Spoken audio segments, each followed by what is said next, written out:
Hello नाज़रीन, अस्सलाम वालेकुम। आज मैं आपको बताऊंगा क़ज़ाए हाजत के लिए एक ऐसा अमल के जिसे करने के बाद आप दंग रह जाएंगे। इस हकीकत से कोई इंसान इनकार नहीं कर सकता। दुनिया में हर अमीर, गरीब, नेक व बद को कानून कुदरत के तहत देखो, गमों और परेशानियों, बीमारियों से किसी न किसी शक्ल में ज़रूर वास्ता पड़ता है। लेकिन वो इंसान खुशकिस्मत है जो इस गम और परेशानी को सब्र और हौसले के साथ बर्दाश्त करता है। अगरचा गम और परेशानियों का इलाज तो आज से 1443 साल पहले कुरान व हदीस में बड़े हुस्न अंदाज के साथ बयान कर दिया गया। हमारी मौजूदा परेशानियों की बुनियादी वजह कुरानी कमालात से लाइल्मी और दूरी है। आइए हम आपको कुरानी शिफा से रोशनास कराएं ताकि आपकी मायूस कर देने वाली मुश्किलात फौरी दूर हों।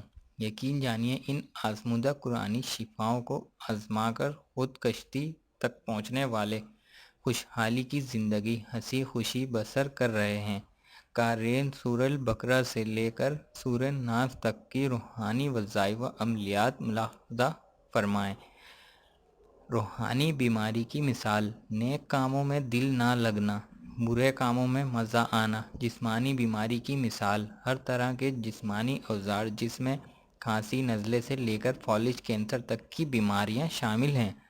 क़ज़ाए हाजत के लिए मगरिब में अल्लाह से ये अमल करके दुआ मांगता रहा, अल्लाह ने मेरी दुआ कबूल की। अभी 3 साल कबल रमज़ान शरीफ में अल्हम्दुलिल्लाह में सारा दिन कुरान शरीफ याद करता रहा। रात को मसले पर तरावी में सुनाता और कुरान याद करते वक्त में वही वजीफ़ा पढ़कर याद करता जो मेरे शेख रहमतुल्लाह अलैह ने बताया था। इसी तरह मैंने 27 दिनों में दोबारा कुरान शरीफ याद कर लिया।